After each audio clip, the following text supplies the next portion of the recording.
Some of you have asked me to make a video about the top 3 factions in Total War Attila. It's going to be a fairly short and fairly simple video. I'm going to take a look at the factions and the units that make them as powerful as they are, and I'm going to assume that the rule set for this is maximum 6 of the same unit and that no units are banned.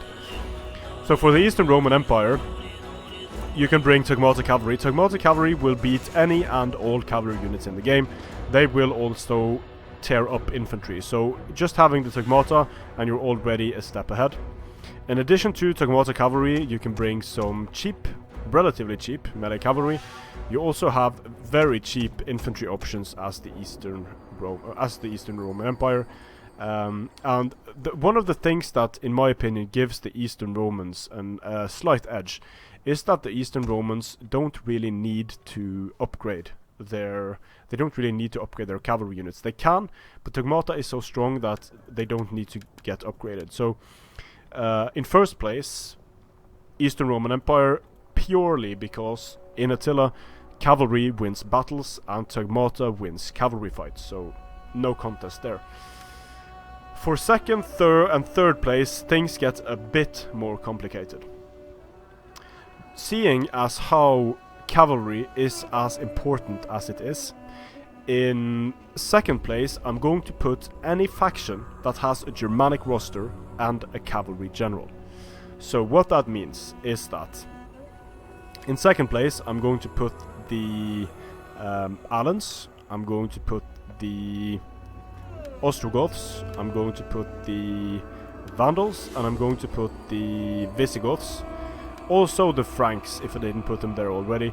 And the reason why I put all of these factions with an essentially Germanic roster as number 2 is because they can save funds for... they can save cavalry funds by bringing a Frankish or a mounted general. And they also have the very important Germanic horsemen. They have the very important Germanic archers with 200 range. They have the very important noble Germanic swords, or you can even go with freemen for the Franks, but it's a bit riskier. So with the Franks you have a very diverse roster, essentially the same roster that all of the Germanic factions have, but you can also bring a full complement of cavalry, both upgraded and vanilla, because you can bring a cavalry general.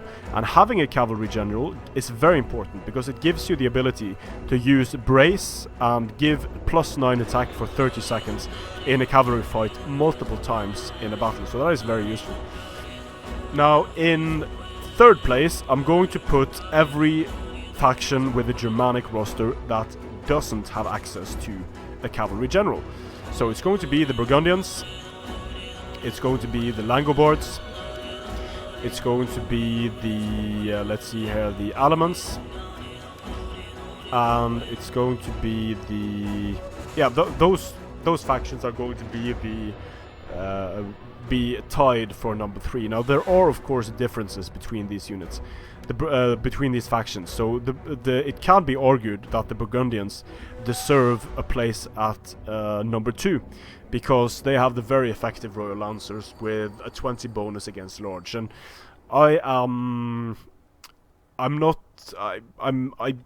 kind of agree. I have to say I do, because if you bring 6 Royal Lancers, they will absolutely destroy Germanic horsemen, upgraded or otherwise. So for the Burgundians, you could, for example, bring 6 Royal Lancers, then you can bring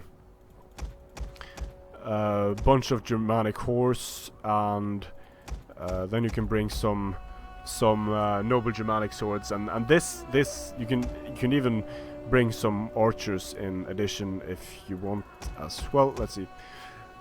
This type of build is very difficult to face, very strong. These lancers destroy anything on the charge. They get a bit support by Germanic horse and Germanic archers. You also have some infantry, so sure, I mean this is also, the Burgundians are also very strong, but the Germanic factions are so similar. But the Burgundians are the exception. They can get a place at number 2 together with all the Germanic factions that have a cavalry general. and then the rest of the rest of the factions are placed at the rest of the factions with Germanic archers, noble Germanic swords, and Germanic horse are placed at a tie at number 3. There are a few differences, but these units are, in my opinion, the most important units that make up an effective and competitive build. Strength and honor.